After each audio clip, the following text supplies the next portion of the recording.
Sir Edmund Blackwood had served the House of Ashford for 37 years, watching 3 generations grow up within the castle walls. His weathered hands trembled slightly as he held the sealed envelope that had arrived that morning from the private laboratory in London. The rain pelted against the tall windows of Ashford Manor as he stood in the grand hallway, knowing that what he held could destroy everything the family had built. Lady Catherine Ashford swept down the marble staircase, her emerald dress rustling against the stone steps. At 45, she carried herself with the grace expected of someone who had married into one of England's most prestigious families. Her husband, Lord Richard Ashford, had died 3 years prior, leaving her to manage the estate and their teenage son, William, who was set to inherit the title. Edmund watched her approach, his heart heavy with the burden of knowledge. He had always been loyal to the family, but his conscience had finally gotten the better of him. When young William had fallen ill with a rare blood disorder last month, Edmund had secretly submitted DNA samples from both William and Lady Catherine for testing, hoping to find answers that might help with the boy's treatment. "Edmund, you look troubled," Lady Catherine said, noticing his pale complexion. "Is everything quite all right?" The old guard straightened his shoulders, decades of military training evident in his posture. "My lady, I must speak with you privately. It concerns Master William and, well, it concerns the entire family legacy." Lady Catherine's perfectly composed expression faltered for just a moment. She had always trusted Edmund implicitly. He had been Richard's closest confidant, and had helped her navigate the complex world of aristocratic society when she first married into the family. Whatever had him so distressed must be serious indeed. "Of course, Edmund. Shall we go to the library?" As they walked through the corridors lined with portraits of Ashford ancestors dating back centuries, Edmund felt the weight of history pressing down upon him. The Ashford name was synonymous with honor, duty, and service to the crown. What he was about to reveal would shake the very foundations of that legacy. The library, with its floor-to-ceiling bookshelves and crackling fireplace, had always been a place of comfort for both of them. Lady Catherine settled into a leather armchair, while Edmund remained standing, the envelope still clutched in his hands. "My lady," he began, his voice barely above a whisper. "When Master William became ill, I took it upon myself to have some medical tests conducted. I thought perhaps understanding his genetic background might help the doctors find better treatments." Lady Catherine nodded, though a flicker of concern crossed her features. "That was very thoughtful of you, Edmund. William's health has been our primary concern." Edmund's hands shook as he opened the envelope and withdrew the laboratory report. The official letterhead seemed to mock him as he struggled to find the right words. "The results. They show something unexpected, my lady. Something that changes everything we thought we knew about Master William's parentage." The color drained from Lady Catherine's face as the implication of his words began to sink in. She had always known this day might come, had lived with the secret for 16 years, but she had hoped and prayed it would remain buried forever. "What exactly are you saying, Edmund?" she asked, though her voice betrayed that she already knew. "The DNA results show that Master William, he is not Lord Richard's biological son." The silence that followed was deafening. The only sounds in the room were the crackling of the fire and the steady patter of rain against the windows. Lady Catherine's carefully constructed world began to crumble around her as she stared at the man who had just shattered her life with a simple sentence. Edmund watched as tears began to well up in her eyes, and for the first time in his long career of service, he questioned whether he had done the right thing. But William's health, the boy's future, and the integrity of the Ashford line all hung in the balance. The truth, no matter how painful, had to be acknowledged. Lady Catherine's composure, so carefully maintained over the years, finally cracked. She buried her face in her hands as sobs racked her body. Edmund, despite his military bearing, felt his heart break watching the woman he had served and respected for so many years fall apart before his eyes. "Please, my lady," he said softly, moving closer but maintaining a respectful distance. "I need you to know that I haven't shared this information with anyone else. The decision of what to do with this knowledge rests entirely with you." Catherine looked up at him through tear-filled eyes. "Why, Edmund? Why did you do this? We were managing William's treatment just fine. The doctors were optimistic about his recovery." Edmund sat down across from her, something he rarely did in her presence, but the formality of their relationship seemed less important now. Because I've watched that boy struggle for weeks and I've seen how the uncertainty has been eating away at you.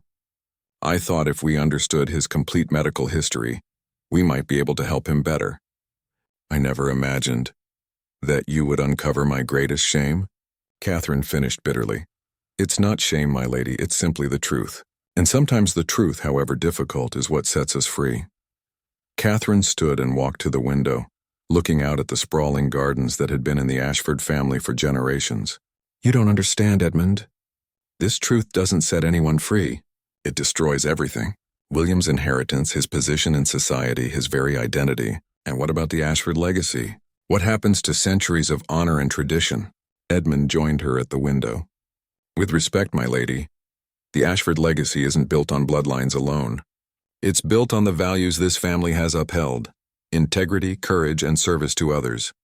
Master William embodies all of those qualities. He has been raised as an Ashford, and in every way that matters, he is an Ashford.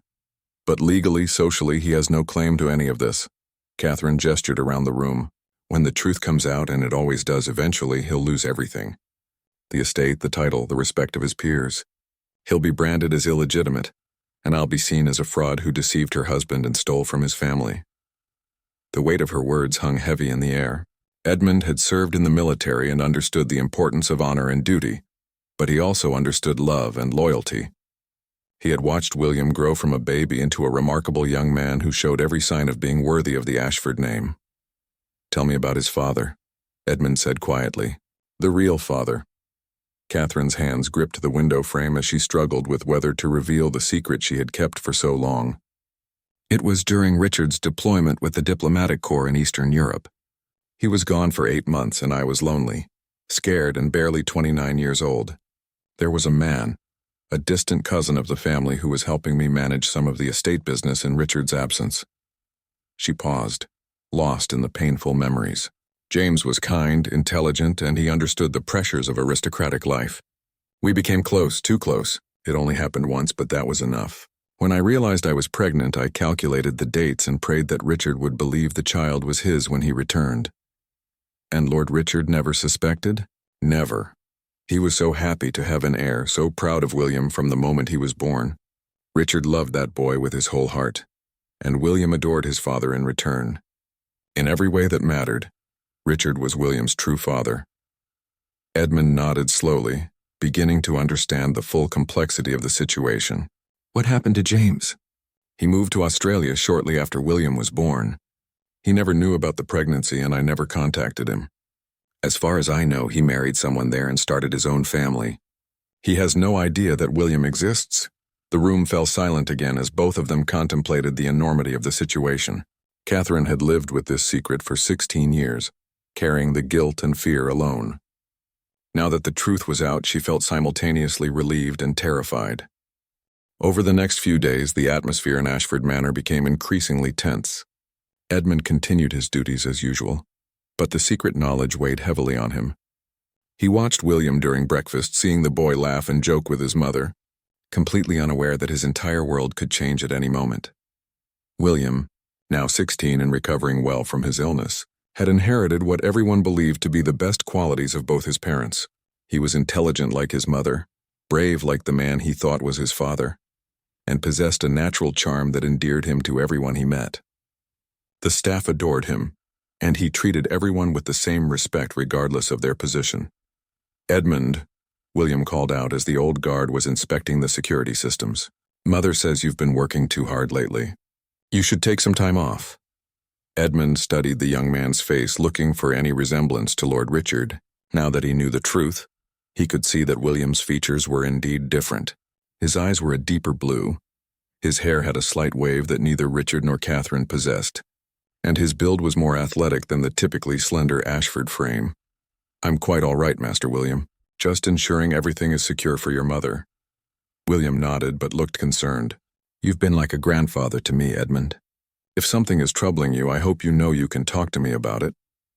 The sincerity in the boy's voice nearly broke Edmund's resolve. Here was a young man who had been raised with love, privilege, and strong moral values. Did bloodlines really matter more than character? That evening, Lady Catherine found Edmund in the garden where he often went to think. The autumn air was crisp and the last of the roses were blooming despite the approaching winter. "I've been thinking about our conversation," she said, wrapping her shawl more tightly around her shoulders. "And I've made a decision." Edmund turned to face her, noting the determination in her expression. "What have you decided, my lady?" "I'm going to tell William the truth. He deserves to know, and perhaps together we can figure out how to handle this situation honorably." Edmund felt a mixture of relief and concern. "Are you certain? Once you tell him, there's no going back. I've lived with this lie for 16 years, Edmund. It's poisoned every happy moment, every celebration, every time someone comments on how much William looks like his father. I can't continue living this way, and I won't ask you to keep this secret either." They walked back toward the house in contemplative silence. As they reached the front steps, Catherine stopped and turned to Edmund. "I need to ask you something, and I need you to be completely honest with me." "Of course, my lady. Do you think less of me now? Do you think I'm a terrible person for what I did?" Edmund considered his words carefully. "My lady, I've served this family for nearly 4 decades. I've seen the best and worst of human nature. What I see when I look at you is a woman who made a mistake when she was young and afraid, but who has spent 16 years being an exemplary mother and guardian of the Ashford legacy. You've raised a remarkable young man who would make any parent proud." Catherine's eyes filled with tears again, but this time they were tears of gratitude rather than despair. "Thank you, Edmund. Your loyalty and discretion have meant more to me than you'll ever know." "There's something else we need to consider," Edmund said gently. "Master William's biological father. Should he be contacted? Does he have a right to know?" Catherine had been dreading this question. "I don't know, Edmund. James never knew about the pregnancy, and he's built his own life in Australia. Contacting him now could destroy his marriage and family just as this revelation could destroy ours. But Master William might want to know about his medical history, especially given his recent illness. It could be important for his health." The complexity of the situation seemed to grow with each passing moment. Every decision would have far-reaching consequences, not just for their family but potentially for James and his family as well. "One step at a time," Catherine said finally. "First I tell William. Then we'll face whatever comes next together." As they entered the house, they could hear William playing piano in the music room. The melody was beautiful and melancholy, and it seemed to perfectly capture the bittersweet nature of their situation.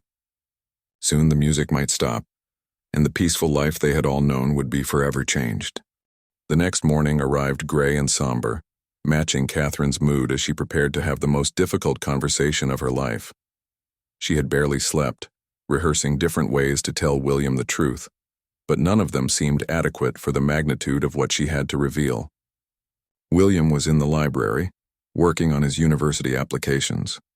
The irony wasn't lost on Catherine that he was planning his future based on an identity that was about to be shattered.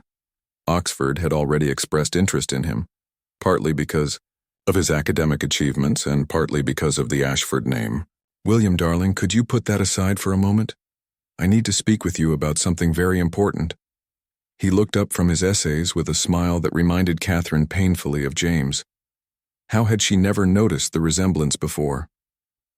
"Of course, Mother. Is everything all right? You've seemed worried lately." Catherine sat down beside him, taking his hands in hers.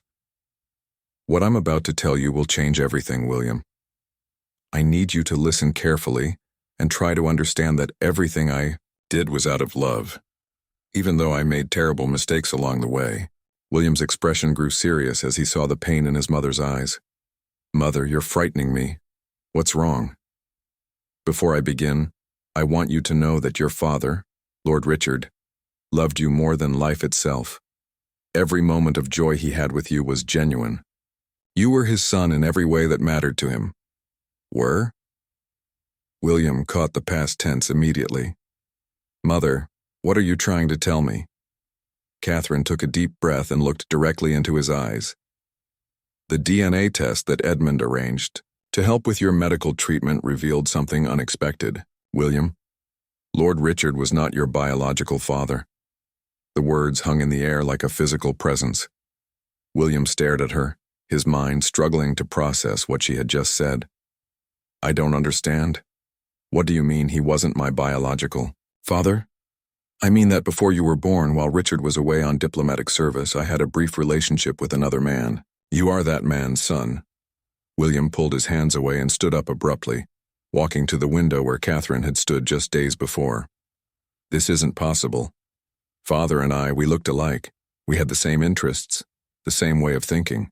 You looked alike because you wanted to look alike. You shared interests because he shared them with you. The way you think, your intelligence, your kindness, those come from who you are, not from whose blood runs in your veins." William spun around to face her, his eyes blazing with a mixture of hurt and anger. "Do you have any idea what you've just done? You've destroyed everything, my inheritance, my position, my entire identity. Who am I if I'm not an Ashford?" The pain in his voice cut through Catherine like a knife. "You are exactly who you've always been, William. You are kind, intelligent, brave, and honorable. You are the young man your father was proud to call his son." "But he wasn't my father," William shouted, his composure finally cracking. "Everything I thought I knew about myself is a lie. The portraits on the walls, the family history, the expectations everyone has of me, none of it is real." Edmund appeared in the doorway, having heard the raised voices. He looked between mother and son, seeing the devastation on both their faces. "Master William," he said quietly, "might I have a word?" William looked at the man who had been a constant presence in his life since birth. "Did you know? Have you known all along?" "No. I only discovered the truth when the DNA results came back. But I want you to know something important. I've served this family for 37 years, and I've never seen Lord Richard happier than he was when you were born. He used to sit with you for hours just watching you sleep, talking about all the things he wanted to teach you. But I wasn't really his son," William said bitterly. "You were his son in every way that mattered. Biology doesn't make a father, William. Love does. Dedication does. The time spent teaching and guiding and caring does. By those measures, Lord Richard was absolutely your father." William sank into a chair, overwhelmed by the emotional weight of the revelation. "What about my real father? My biological father? Who is he?" Catherine explained about James, about the brief relationship, and about how he had moved to Australia without ever knowing about the pregnancy. As she spoke, William's anger gradually gave way to a profound sadness. "So I have a father on the other side of the world who doesn't know I exist, and the father who raised me is dead. Where does that leave me?" "It leaves you with a choice," Edmund said firmly. "You can let this destroy you, or you can decide who you want to be moving forward. The Ashford name may not be yours by blood, but the values of this family, the education you've received, the love you've been given, those are all real." William looked around the library, at the books that had shaped his education, at the portraits of people he had thought were his ancestors, at his mother who was watching him with desperate hope in her eyes. "I need time to think," he said finally. "I need to understand what this means for all of us." For 3 days, William barely spoke to anyone. He walked the grounds of the estate, sat in his father's study, and spent long hours in the chapel where Lord Richard was buried. Catherine watched from a distance, her heart breaking as she saw her son struggle with his shattered identity. Edmund found William on the 4th day, sitting beside Lord Richard's grave in the family cemetery. The autumn leaves had fallen around the headstone, and William was absently gathering them into small piles. "He used to bring me here when I was little," William said without looking up. "He would tell me stories about our ancestors, about the responsibility of carrying on the family name. He made me promise that I would always honor the Ashford legacy." Edmund sat down on the stone bench beside the grave. "And what do you think that legacy really is, Master William?" "I don't know anymore. I thought it was about bloodlines, about being connected to centuries of history. But now I realize I'm not connected to any of it. Tell me about your father. Not Lord Richard's bloodline, but the man himself. What made him who he was?" William was quiet for a long moment, then began to speak. "He was patient. When I struggled with mathematics, he sat with me every night until I understood. He was generous, always helping people in the village who were struggling. He was honest, sometimes brutally so, but people trusted him because they knew he would never lie to them." "And what about you? How would you describe yourself?" "I suppose I'm patient too. I help tutor the younger students at school. I try to be honest even when it's difficult. William paused, understanding beginning to dawn in his eyes. I'm like him because he taught me to be like him, not because of genetics. Exactly. The Ashford legacy isn't about blood, William. It's about character. It's about service to others, integrity and compassion. Lord Richard passed those values on to you, and they're as much a part of you as any DNA could be. William stood and brushed the leaves off his clothes. But what about the estate? The title? I have no legal right to any of it. Edmund had been thinking about this problem for days. There might be a way around that, but it would require your mother's cooperation and a great deal of courage from all of us. They walked back to the house together, and Edmund explained his idea. When they found Catherine in the morning room, she looked as though she hadn't slept in days. Her eyes were red from crying, and she jumped up when she saw William. Darling, are you all right? I've been so worried. William hugged his mother for the first time since learning the truth. I'm still processing everything, but I want you to know that I don't blame you.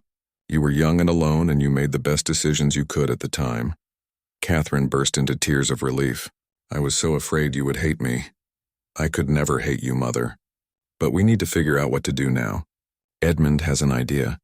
They sat together while Edmund outlined his proposal. The truth is, there's no legal requirement to reveal Master William's parentage unless someone challenges his inheritance directly. Lord Richard acknowledged him as his son, raised him as his heir, and never questioned his paternity. In the eyes of the law, that makes William legitimate. But someone could challenge it if they suspected, Catherine pointed out. Yes, but who would? Lord Richard had no other heirs, no brothers or cousins who would inherit if William were disqualified. The estate would likely revert to the crown, which benefits no one. William considered this. So you're suggesting we keep the secret? I'm suggesting we give you the choice. You could continue as you always have, secure in the knowledge that you've earned your position through your character and actions. Or, if you feel the need for complete honesty, you could make the truth public and face whatever consequences come. There's a third option, William said slowly. I could step aside voluntarily, give up my claim to the title and estate, but continue to live by the values Father taught me. Catherine grabbed his hand. William, no. You don't have to sacrifice everything because of my mistakes. It wouldn't be a sacrifice if I chose it freely, and it might be the most honorable thing to do. The three of them sat in silence, each contemplating the weight of the decision ahead. Outside, the gardeners were preparing the grounds for winter, carefully tending to the roses and hedges that had been maintained by Ashford's staff for generations. The continuity of the estate's traditions provided a stark contrast to the uncertainty facing the family. There's something else we need to consider, Catherine said finally. James, William's biological father. Shouldn't he have a say in this? Shouldn't William have the chance to know him? William had been wondering about this too. Do you think he would want to know about me? What if it ruins his life in Australia? I think, Edmund said carefully, that a man has a right to know he has a son, just as a son has a right to know his father. But the approach would have to be very delicate. I could write to him, Catherine suggested. Explain the situation. Give him the choice of whether or not to respond. William nodded slowly. I think I'd like that. Even if he doesn't want a relationship, I'd like him to know that I exist and that I turned out all right. Catherine spent 2 weeks crafting the letter to James. Every word had to be chosen carefully, explaining the situation without causing unnecessary shock or pain. Edmund helped her research James's current situation, and they discovered he was now a successful architect in Melbourne, married with 2 daughters. Meanwhile, William threw himself into his studies and estate duties with renewed purpose. Rather than being paralyzed by the truth, he seemed energized by it. He began spending more time with the staff, learning about every aspect of managing the property. He visited tenants in the village, listening to their concerns and working to address their needs. It's as if he's trying to prove he deserves to be here. Catherine observed to Edmund one evening as they watched William help repair a fence with the groundskeepers. Perhaps he is, but more importantly, I think he's discovering what kind of man he wants to be, regardless of his bloodline. The letter to James was finally sent on a Tuesday morning. Catherine felt a mixture of relief and terror as she handed it to the postal carrier. There was no taking it back now. 3 weeks later, a response arrived. Catherine's hands trembled as she opened the envelope. with William and Edmund both present for support. "My dear Catherine," the letter began, "your news has shocked me beyond words, but I want you to know that my immediate feeling was not anger or resentment, but wonder. To learn that I have a son, and that he has grown into the remarkable young man you describe, fills me with a pride I never expected to feel." William read over his mother's shoulder, tears forming in his eyes as he learned about his biological father for the first time through his own words. The letter continued, "I have told my wife about William, and she has been incredibly understanding. We both agree that William should know he has family here if he ever wants to connect with us. However, I want to make it clear that I have no desire to complicate his life or claim any parental rights. Lord Richard was his father in every meaningful way, and I would never try to replace that relationship." James went on to share some medical history that might be helpful for William's health, and included photos of himself and his family. The resemblance between James and William was unmistakable, finally explaining some of the physical traits that had never quite matched the Ashford line. "He seems like a good man," William said after they finished reading. "I'm glad Mother chose someone with character, even if the circumstances weren't ideal." Catherine looked at her son with amazement. "You're not angry anymore?" "I was angry at the situation, not at you or at James, but reading his letter, seeing how he's handled this news with such grace and understanding, it makes me proud to be his son too." Over the following months, William and James began corresponding regularly. They discovered shared interest in architecture and history, and James was able to provide information about William's medical background that proved helpful for managing his health condition. The relationship developed slowly and naturally, without any pressure or expectations. During this time, William also made his decision about the estate. He called Catherine and Edmund to the library for a formal announcement. "I've decided to continue as the heir to Ashford Manor," he said, "but with conditions. I want to establish a foundation that will use part of the estate's resources to help young people from working-class backgrounds access education and opportunities. I want the Ashford legacy to be about lifting others up, not just maintaining privilege." Catherine smiled through her tears. "Your father would be so proud of you." "Both of my fathers, I think," William replied. "Lord Richard taught me about responsibility and honor. James has shown me about forgiveness and grace. I want to combine those lessons into something meaningful." Edmund nodded approvingly. "And what about the secret? Do we continue to keep it?" William considered this carefully. "I think the truth has a way of coming out eventually, and I'd rather control that narrative than have it exposed by someone else. I want to be honest about my parentage while emphasizing that family is about more than blood." "That's a very mature decision," Catherine said. "But are you prepared for the social consequences?" "I am. I've realized that the people whose opinions matter to me are the ones who will judge me by my character, not my DNA. And if society can't accept that a person's worth isn't determined by their bloodline, then maybe it's time for society to change." The strength and wisdom in William's voice reminded Edmund of Lord Richard at his best moments. The boy had indeed grown into a man worthy of the Ashford name, regardless of how he had earned it. 2 years later, the Ashford Foundation was officially launched at a grand ceremony held at the manor. Representatives from universities, charities, and government organizations attended to celebrate the initiative that would provide scholarships and mentorship opportunities for underprivileged youth. William, now 18 and about to begin his studies at Oxford, stood before the assembled guests to give the opening address. Catherine watched from the front row, her heart swelling with pride as she saw the confident, compassionate young man her son had become. "Ladies and gentlemen," William began, "when we think about legacy, we often focus on what we inherit from the past. But true legacy is what we leave for the future.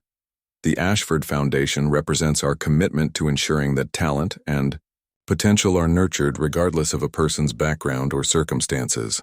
In the audience, Edmund smiled as he heard echoes of both Lord Richard's sense of duty and James's progressive thinking in William's words. The boy had indeed inherited the best qualities from all the influences in his life. As the ceremony concluded, William was approached by a journalist who had been covering the event.